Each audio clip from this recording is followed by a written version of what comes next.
This is the CT200H, the most important Lexus ever built.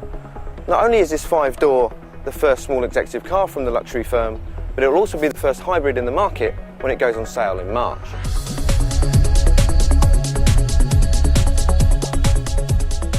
It has got the daunting task of taking on the Audi A3 and BMW 1 Series in the big hitters of the premium hatchback market.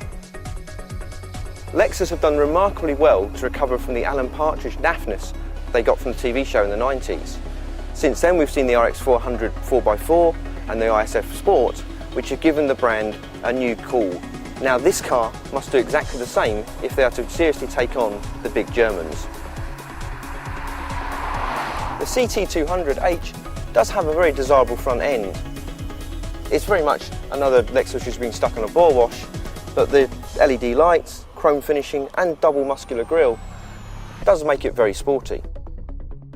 Unfortunately, it loses a lot of its athleticism and sportiness with its side profile and rear end shape.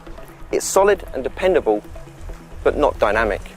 And that just about sums up its on-road performance as well. Under the bonnet is the familiar 1.8 litre Toyota Prius setup linked to an 81 brake horsepower electric motor. Lexus say they've tweaked it to give it a bit more sportiness. However, it's certainly no hot hatch. Like the Prius, it starts off in electric mode before the petrol engine kicks in at about 20 miles an hour.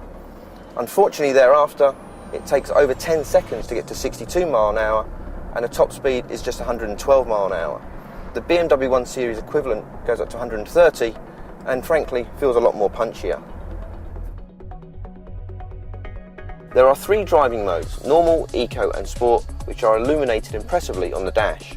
In sport mode, it releases the system's full 650 volts and allows the engine to rev harder with more dynamic throttle response and electronic power steering, and gives a slightly racier performance. In contrast, eco mode limits power and reduces the air conditioning effect to save the maximum amount of fuel used, and it feels a tad sluggish. In normal, it's a mix of the two with a slightly softer ride. This is very much a car for pottering around in, going to the local shops and doing city centre driving. It handles pretty well, but it doesn't do racing. All in all, the CT200H is more sensible than sexy.